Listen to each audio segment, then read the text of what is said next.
Olá, minhas amigas e meus amigos, sejam todos bem-vindos a mais uma aula desse mini módulo, mini curso sobre direito das obrigações. É com muito prazer que eu estou tentando facilitar, o trabalho de todos vocês que são operadores do direito, estudantes, concurseiros, ou aqueles que têm curiosidade em adentrar nessa seara tão interessante que é o direito, principalmente o direito civil, e em especial o direito das obrigações. Então, essa aula é continuidade, desse mini curso que a gente está ministrando, para quem não viu, assistam às demais aulas anteriores. E na última aula, nós finalizamos, uma modalidade de adimplemento conhecida como pagamento direto. E nesta aula, em específico, vamos falar das modalidades de pagamento indireto. Então, para quem não me conhece, meu nome é Professor Pablo, Eu sou mentor em concursos públicos, sou servidor público federal da Justiça Eleitoral. Estou aqui para auxiliá-los, nessa jornada que é estudar o direito, de uma forma concisa, objetiva e indo direto ao ponto. Então, vamos agora, dar início à aula, do pagamento direto e dessas modalidades de pagamento diretos contidas no Código Civil. Então, a primeira modalidade que nós iremos tratar, ela é da consignação em pagamento. Então, a consignação em pagamento é uma das modalidades de extinção das obrigações. E o que é essa consignação em pagamento? A consignação em pagamento é uma forma de extinção das obrigações, constituindo-se um pagamento indireto da prestação avançada. Consiste em uma faculdade à disposição do devedor para que, ante o obstáculo ao recebimento criado pelo credor, ou quaisquer outras circunstâncias impeditivas do pagamento, exerça o direito de adimplir a prestação mediante depósito da coisa devida. A consignação em pagamento geralmente é quando há um obstáculo criado pelo credor de não receber a obrigação. Então, o devedor, opta por essa faculdade de consignar esse adimplemento da obrigação através dessa hipótese de consignação em pagamento. O artigo 334 do Código Civil, então, você já anota, é um artigo importante no seu vade-mecum, fala que considera-se pagamento e extingue a obrigação ou o depósito judicial ou a consignação em estabelecimento bancário da coisa devida no caso e formas legais. Então, nós aqui temos duas modalidades de consignação, que ela é a judicial, aquela que é provocada, nós temos um processo de consignação em pagamento, e pode ser também essa judicial através de um depósito no estabelecimento bancário. Então, essas são as principais informações, o artigo 334 fala lá dessa possibilidade. Em quais hipóteses eu posso realizar essa extinção da obrigação através da consignação em pagamento? O artigo 35 fala: se o credor não puder ou sem justa causa recusar receber o pagamento ou dar quitação na devida forma. Então, uma das possibilidades seria se o credor não puder receber, ou sem justa causa não querer receber, ou da quitação devida, o devedor pode realizar consignação em pagamento. Uma outra hipótese, nós temos 5 hipóteses. Se o credor não for nem mandar receber a coisa no lugar, tempo e condições devidos. Então, lá nós estudamos, né, do local do pagamento, do tempo do pagamento, e se o credor se esquivar dessa responsabilidade, pode também o devedor consignar em pagamento. 3. Se o credor for incapaz de receber, for desconhecido, declarado ausente ou residir em lugar certo, incerto, ou de acesso perigoso ou difícil. Então, aqui é uma hipótese, né, de local de pagamento ou incapacidade do credor de pagamento. Também eu posso consigná-lo em pagamento. Se ocorrer dúvidas sobre quem deva legitimamente receber objeto do pagamento. Então, se o devedor ficou na dúvida ali, se ele não sabe para quem pagar, principalmente naquelas hipóteses de credor putativo, né? Nós estudamos sobre o credor putativo, pode também o devedor consignar o pagamento, seja ele judicialmente ou extrajudicialmente, ou ainda se pender litígio sobre o objeto do pagamento. Então, ali nessa hipótese, há uma discussão sobre qual é o objeto do pagamento. Na dúvida, o devedor já consigna o pagamento e aí depois o judiciário diz e resolve qual que é o objeto do pagamento. Artigo 336. Para que a consignação tenha força de pagamento, será mister, ou seja, será preciso que concorram em relação às pessoas, ao objeto, modo e tempo, todos os requisitos sem os quais não é válido o pagamento. Então, na consignação, né, é obrigatório, né, que todos os requisitos do pagamento sejam observados. Então, 336 fala que se algum dos requisitos para o pagamento não é válido, automaticamente a própria consignação não é. Artigo 337. O depósito requerer-se-á no lugar do pagamento. Então, aqui nós temos uma informação importante. Qual que é? O depósito vai ser requerido no lugar do pagamento, cessando tanto que se efetue para o depositante os juros da dívida e os riscos, salvo se for julgado improcedente. Então, aqui nós temos o 337, o depósito judicial.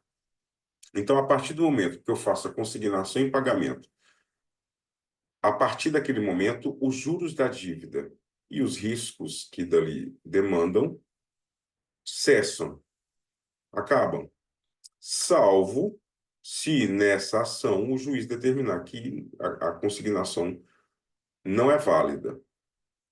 Atenção, não cabe consignação de pagamento nas obrigações de fazer ou não fazer, uma vez que o depósito da obrigação se refere à coisa objeto da obrigação. Então, se eu tenho a obrigação de fazer, como é que eu vou consignar isso? É impossível, né? Então, consignação e pagamento são somente nas obrigações de dar, né? Dar coisa certa, dar coisa incerta, né? Então, ela só é atendida nessas condições. Possibilidade de levantamento do depósito do devedor. Então, o devedor ele efetuou a consignação, ou seja, fez um depósito, seja ele judicial ou em estabelecimento bancário, ele tem algumas hipóteses que ele pode reaver essa consignação. Quais são elas? Antes da aceitação ou impugnação do depósito. Então, por exemplo, se o credor não ainda manifestou-se sobre esse depósito, aceitando ou impugnando, o devedor possui total liberdade para levantar o depósito, uma vez que a importância ainda não saiu do seu patrimônio jurídico, o artigo 338. Então, marquem lá, artigo 338.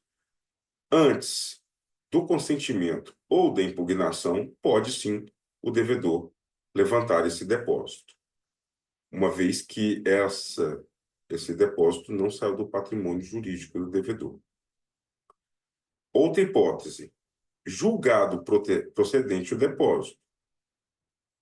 Neste caso, o devedor já não poderá levantá-lo, ainda que o credor consinta, se não de acordo com os outros devedores e fiadores. Então, se o juiz falou que é procedente, já não cabe mais o levantamento do depósito, né? Salvo se todos os devedores, no caso de uma solidariedade passiva, né, e fiadores, concordem com esse levantamento do depósito. Por quê? Porque já ali praticamente já houve a extinção da obrigação e automaticamente as pessoas terão que consentir com esse levantamento. Depois da aceitação ou da impugnação do depósito pelo credor. Então são antes, depois que foi julgado procedente, ou depois da aceitação e impugnação do depósito do credor. O depósito só poderá ser levantado com a anuência do credor, que perderá a preferência e a garantia que lhe competia sobre a coisa consignada, com liberação dos fiadores e com codevedores que não tenham anuído. Então, aqui tem uma diferença, o 340 ele era diferente do 338. O 338 é um direito do devedor, né? Por quê? Não houve nem aceitação nem impugnação. Se houve aceitação ou houve impugnação, o levantamento, ou seja, o resgate desse depósito, ele só pode acontecer com a anuência do credor. E lembrando que o credor, ele vai poder, ele perderá, aqui, ó, perderá preferência, né, e a garantia que lhe competia sobre a coisa.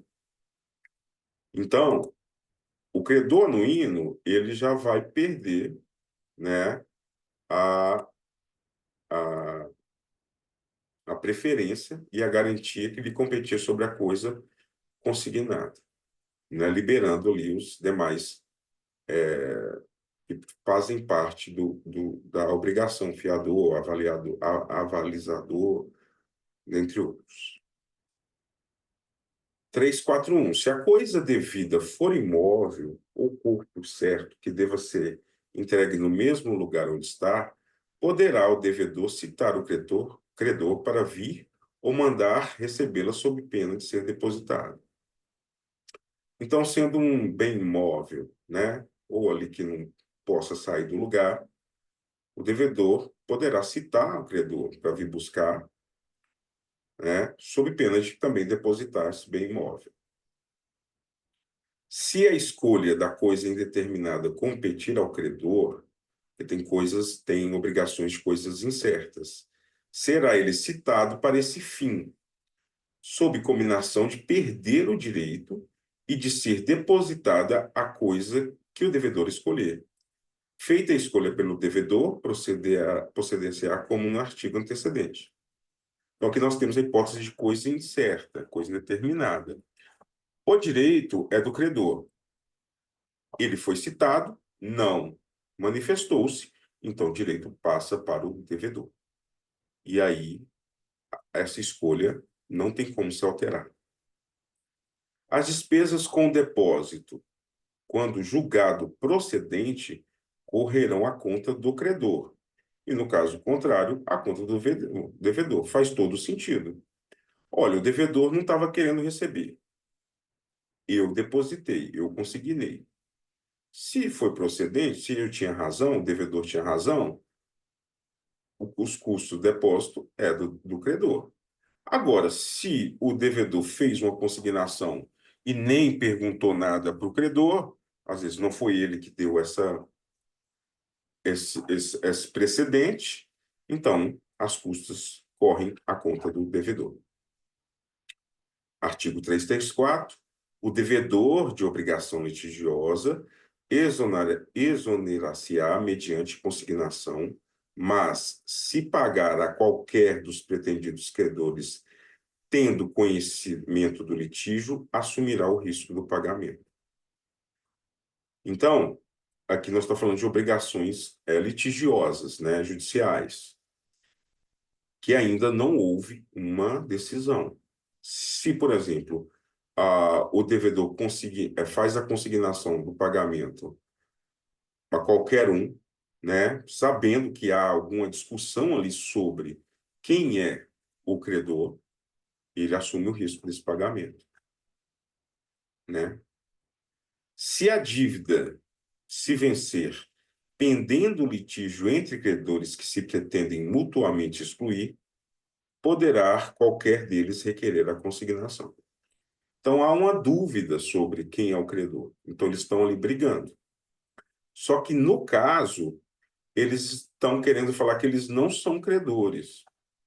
Se algum deles, qualquer deles, se há uma discussão sobre quem é o credor, e eles estão se excluindo. Então, se algum deles quiser, pode sim requerer essa consignação em pagamento. É o que 345 fala. Então, sobre consignação, né, o Código Civil trata, né, desses artigos. Mas existe também outra forma de extinção da obrigação, chamada de imputação de pagamento. Na imputação de pagamento é uma forma de extinção das obrigações, constituindo-se na possibilidade de escolha do débito pelo devedor. Traduz-se em apontar, indicar qual débito será quitado para o mesmo credor quando as dívidas forem líquidas, ou seja, nós temos aqui uma condição importante, né? Líquida e vencida. E reciprocamente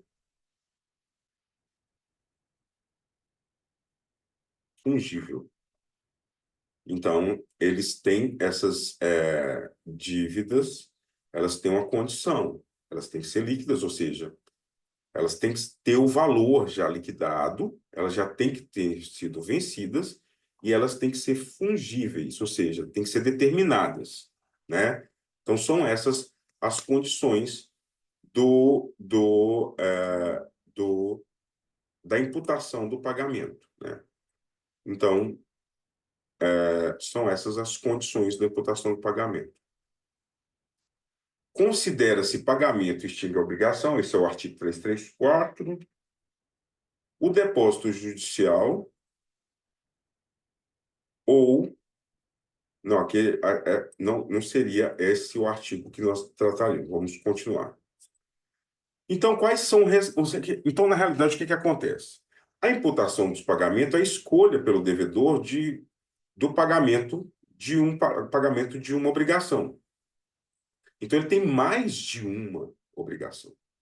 Então, quais são os requisitos? Primeiro, ter mais que um débito, né? Eu só posso escolher se eu tiver mais de um, né? Os sujeitos têm que ser iguais. Então, o mesmo credor e o mesmo devedor, né? Então, eu devo uma prestação de uma quantia e também eu devo a obrigação de fazer alguma coisa assim. Então, eu tenho mais que uma dívida, mas para o mesmo credor. Aí eu posso escolher uma dessas, desde que ela seja líquida, tenha valor certo, esteja vencida e o vencimento seja da mesma natureza. E que o devedor tenha suficiência do pagamento para solver qualquer das dívidas. Então, tem que haver a demonstração, né, que o devedor pode pagar qualquer uma das dívidas, ele está fazendo a escolha de uma das dívidas, né? Então, vamos lá, artigo 352. A pessoa obrigada por dois ou mais débitos, ou seja, pluralidade, né, de débitos, da mesma natureza, então, há um só credor, tem o direito de indicar qual deles oferece pagamento se todos forem líquidos e vencidos. Cuidado, a questão pode vir lá.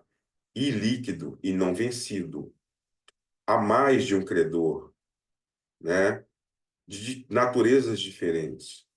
Então, pode ser que a pegadinha seja aí, tá? Não tendo o devedor declarado em qual dívidas líquidas e vencidas quer imputar o pagamento, se aceitar a quitação de uma delas, não terá direito a reclamar a imputação feita pelo credor. Então, o devedor tem que indicar qual que é a dívida a ser paga. Se ele não indicou, ele está, né, dando o direito ao credor de escolher, né? Então, ele aceitou a quitação, ou seja, não tendo o devedor declarado em qual dívidas imputar, se aceitar a quitação de uma delas, eu aceitei a quitação, que é o recibo, não tem direito, né, de reclamar, salvo havendo contra ele violência ou dolo, né? Então, se ele não indicar e aceitar a quitação, o recibo, né, fica como válida a que o credor escolheu e salvo se houver cometido violência ou dolo. Havendo capital e juros, o pagamento imputar-se-á primeiro nos juros vencidos e depois no capital, salvo estipulação em contrário, ou se o credor passar a quitação por conta do capital. Então, aqui nós temos uma gradação.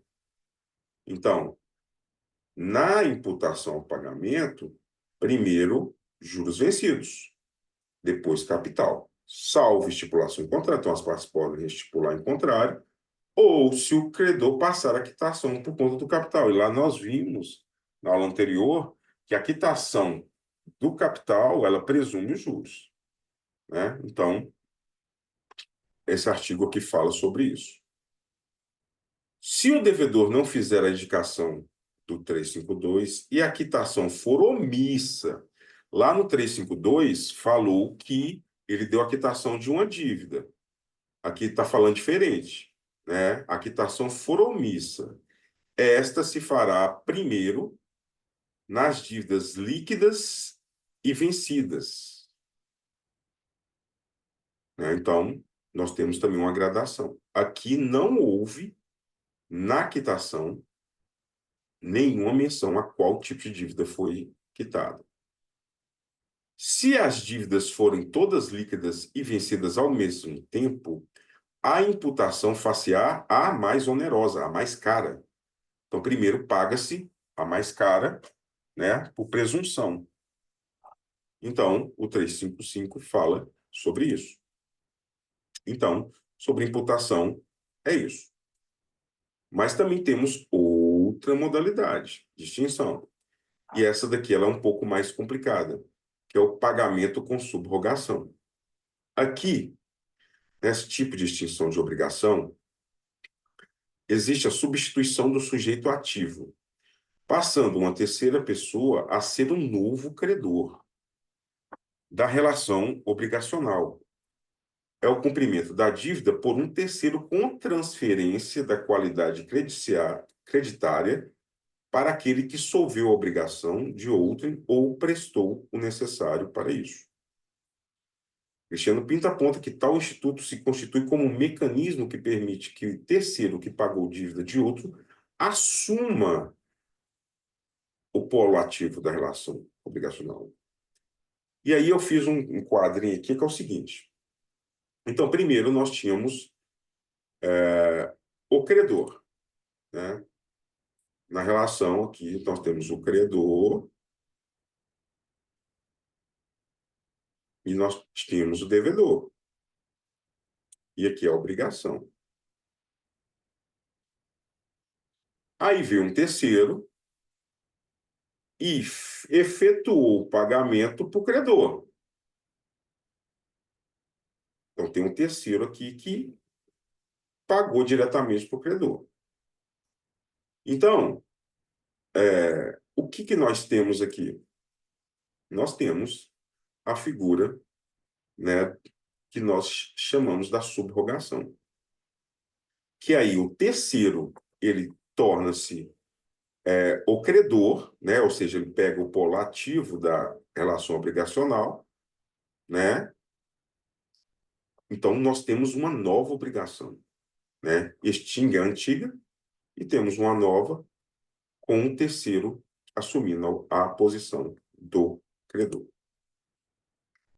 Então, a subrogação ela é subdividida em subrogação legal e subrogação convencional.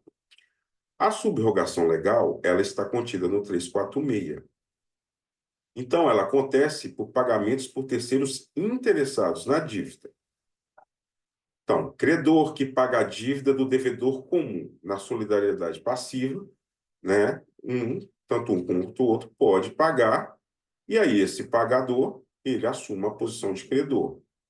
Fiador, também, ele passa a situação porque ele tem um vínculo obrigacional ali, então ele vai lá e paga, e ele se torna credor, e o adquirente de imóvel hipotecado também.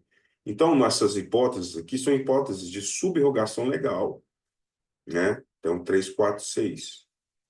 Só que nós também temos as subrogações convencionais, ou seja, não são as hipóteses contidas no artigo 346, mas que, dentre as partes, elas se convencionam, que são os pagamentos efetivados por terceiros não interessados. Lembra que nós estudamos sobre os terceiros não interessados? Então, é forma de pagamento indireto a negócio jurídico celebrado com o terceiro.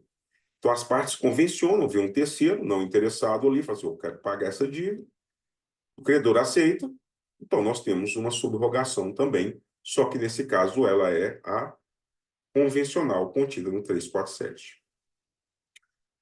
346 falou, né, a gente já falou, né, no caso do que é, né, então a subrogação opera-se, né, essa aqui é a subrogação legal, né, de pleno direito do credor que paga a dívida do devedor comum, no caso, solidariedade passiva, do adquirente do imóvel hipotecário que paga ao credor hipotecário bem como do terceiro que efetiva o pagamento para não ser privado de direito sobre o imóvel.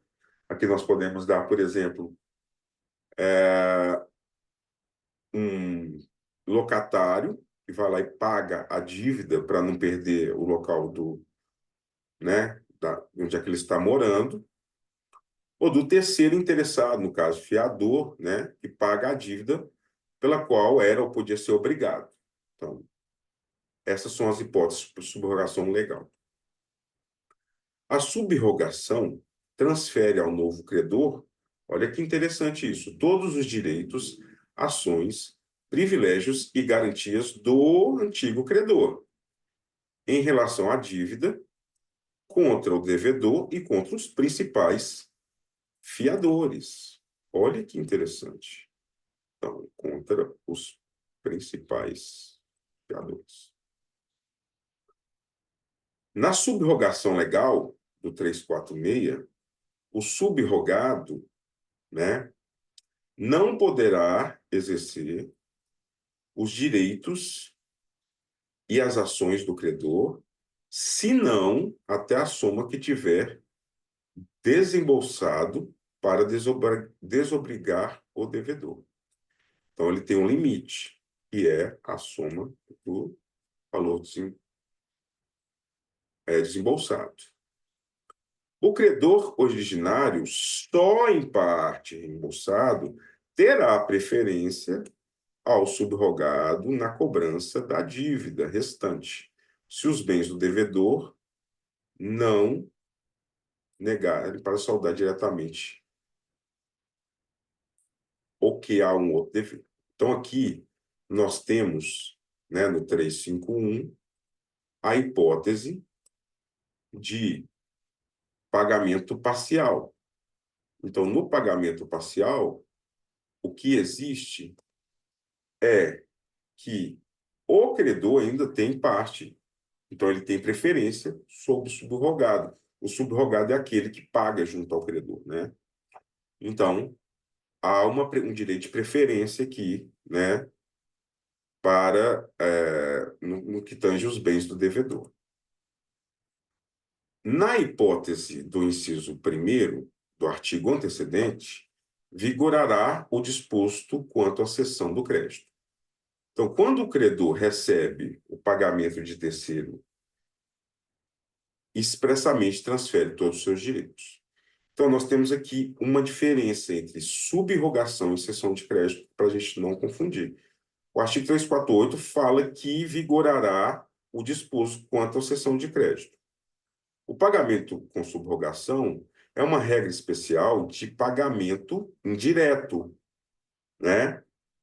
Então, nós temos lá, é uma forma de pagamento, a subrogação. A cessão de crédito é uma forma de transmissão das obrigações. Então, a primeira distinção é essa. Uma é forma de pagamento, outra é forma de transmissão. No pagamento com subrogação, não há necessidade de notificar o devedor, salvo o artigo 347.1, né? Então, no caso do 347.1, né, tem necessidade de notificar, mas salvo isso, não. E na cessão de crédito, sempre deve-se notificar. Quando há uma transmissão de uma obrigação, há obrigatoriedade, conforme o 290 do Código Civil. O pagamento, sempre com subrogação, ele é gratuito. Ele não há um grau de onerosidade, diferentemente da cessão de crédito, que ela também pode ser onerosa. Então, sob subrogação, né, são essas as questões. Mas também temos uma outra modalidade, né, de extinção das obrigações, que se chama novação. A novação se opera por meio de uma estipulação negocial, pela qual, então, estipulação negocial já tem que ter um acordo entre as partes, pela qual se cria uma obrigação nova destinada a substituir e extinguir a obrigação anterior. Não existe inovação legal. Não existe inovação por hipótese legal. A inovação é estritamente negocial, pela vontade das partes, pois toda nova inovação pressupõe a vontade das partes. O pacta sunt servanda, né, que é um princípio do direito civil. Forma de pagamento indireto. Então, a novação, a forma de pagamento em que ocorre a substituição da obrigação. Perceba, aqui já não mudam o credor e devedor, e sim a obrigação em si, né? Então, mantém-se os polos, os sujeitos ativos e passivos. Então, vamos lá. Então, nós tínhamos uma obrigação antiga, que o credor, e o devedor, e aqui a obrigação, né? Com a novação, mantém-se credor e devedor, mas com uma nova obrigação. E o que precisa ter para essa nova obrigação? A existência da obrigação anterior, que é essa aqui anterior, a existência de uma nova obrigação válida e a intenção de inovar. Por isso chama novação, né? Novar, verbo novar, é o animus novandi, ou seja, a vontade das partes na alteração da obrigação. Então, esse quadrinho aqui fica bem tranquilo. Então, 360 fala, dar-se-á novação, primeiro, quando o devedor contrai com o credor nova dívida para extinguir e substituir a anterior. Então, aqui é uma hipótese. Outra hipótese, quando novo devedor sucede ao antigo, ficando esse quite. Lembrando que o suceder é, né, passar para frente, só que depende também da anuência, né? A obrigação vai ser uma nova obrigação, né? Então, mas aí pressupõe a anuência do credor. Terceiro, quando, em virtude de obrigação nova, outro credor é substituído ao antigo, ficando o devedor quite com este.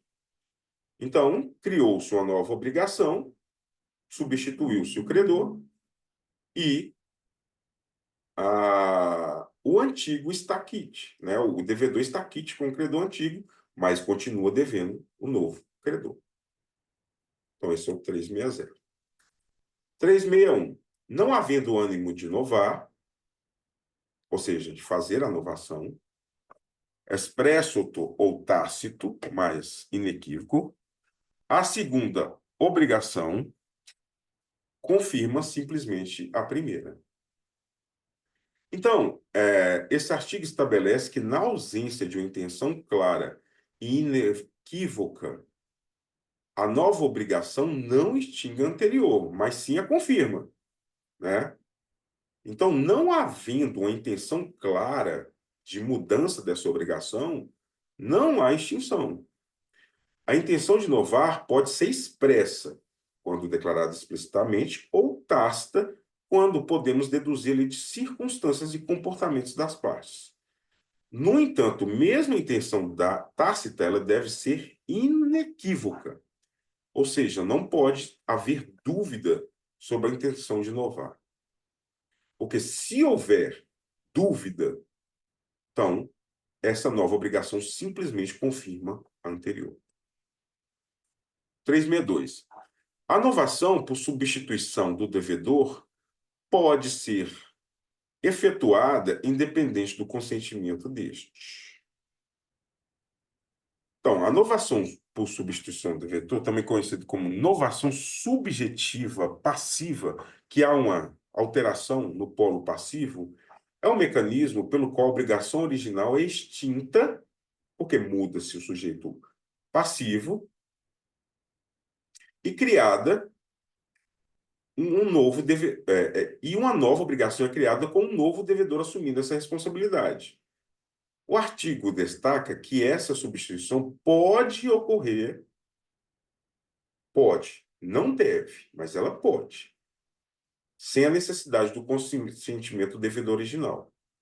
No entanto, para que a inovação seja válida, é necessário o consentimento do credor, já que ele estará aceitando um novo devedor. Lembra lá? Então, tem que haver convenção, tem que haver anuência entre as partes. Aqui ela está falando que a novação pode ser efetuada, porque após o credor pode consentir com ela. Agora, a questão pode vir falando assim: a novação por substituição do devedor deverá ser efetuada independente. Já temos uma diferença aí. E se a questão vier falando isso, está errado. Então, nós temos dois tipos de novação. A novação objetiva, que o devedor contrai o devedor contrai com o credor nova dívida para extinguir a primeira, ou a novação subjetiva, onde há substituições dos sujeitos, gerando uma nova obrigação com um novo vínculo entre as partes. E a novação pode ser tanto subjetiva ativa, no credor, ou novação subjetiva passiva do devedor. Se o novo devedor for insolvente, não tem o credor que o aceitou, a ação regressiva contra o primeiro, salvo se este obteve por má fé a substituição. Se o credor aceitou, não tem jeito. Ele vai ter que arcar com as consequências, salvo má fé. Este artigo estabelece que, ao aceitar um novo devedor, o credor assume o risco da insolvência. Caso o novo devedor se torne insolvente, o credor não pode buscar o pagamento do devedor original, a menos que a substituição tenha sido obtida por má-fé, que é a exceção. Má-fé implica que o devedor original sabia da insolvência do novo devedor e escondeu essa informação ou manipulou a situação para se livrar da dívida de maneira desonesta. Então, né, nesse caso, fica dessa forma. Artigo 364, a novação extingue os acessórios e garantias da dívida sempre que não houver estipulação em contrário. Não aproveitará,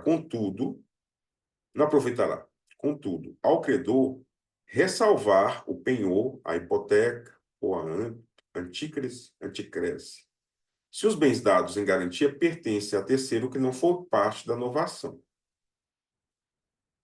Então, a novação extingue a obrigação e automaticamente extingue os acessórios, as garantias, salvo estipulação em contrário. Então, não aproveitará, contudo, ao credor ressalvar penhor, hipoteca, se os bens dados em garantia pertencerem a terceiro que não foi parte da inovação. Então, por exemplo, há uma relação obrigacional que foi feita a novação e lá tinha um fiador. E ele não foi parte dessa inovação. Então, automaticamente, a garantia que ele deu não serve mais. Então, a inovação substitui uma obrigação antiga por uma nova, extingue não apenas a original, mas também suas garantias e acessórios, a menos que as partes envolvidas acordem explicitamente em preservá-los. Isso inclui penhor, hipoteca, anticrese e outras garantias. No entanto, se a garantia foi dada por um terceiro que não participa da novação, esta garantia não será preservada, mesmo se o credor tentar resguardá-la. Artigo 365, operada a novação entre credor e um dos devedores solidários, aqui nós temos mais que um devedor, somente sobre os bens do que contrair a nova obrigação subsistem as preferências e garantias do crédito novado. Os outros devedores solidários ficam, por esse fato, exonerados. Percebam que nós, sempre que há uma novação, nós temos uma nova obrigação. Então, todos os partícipes têm que anuir com aquilo. Se, por exemplo, os demais devedores não participaram dessa negociação, eles estão exonerados. Então, esse artigo estabelece que, ao ocorrer a novação entre credor e apenas um dos devedores solidários, as garantias e preferências associadas à dívida original continuam a existir apenas sobre os bens do devedor que contraiu a nova obrigação. Os demais devedores são exonerados da obrigação original, ou seja, não são mais responsáveis por ela, porque não participaram dessa negociação. Artigo 366, importa exoneração do fiador a novação feita sem seu consenso com o devedor principal. A mesma coisa. O fiador, ele é parte da relação obrigacional, realizada uma nova obrigação, ele está exonerado. Salvo as obrigações simplesmente anuláveis, que os negócios jurídicos podem ser anuláveis, nulos ou extintos. Não podem ser objeto de inovação obrigações nulas ou extintas. Então, nós temos uma causa de que não pode ocorrer inovação em obrigação nula ou extinta. Então, se a obrigação foi extinta, acabou, não tem inovação. E se ela é nula, automaticamente também, né? Mas no caso de anuláveis, ou seja, que o vício ela pode ser reparado, ali pode acontecer a inovação. Entendeu? Então, esses são os artigos lá sobre as formas de pagamento indireto, parte deles. Então, vamos agora para uma outra aula, que ainda vamos falar sobre as hipóteses de pagamento indireto, né? Que nós ainda não falamos ainda. Então, aguardo vocês na próxima aula, né? Com finalizando essas modalidades de pagamento indireto e extinção das obrigações, né? Finalizando essa parte do pagamento indireto. Conto com a, a todos vocês na próxima aula, né? E desejo que tenham bons estudos. Até a próxima.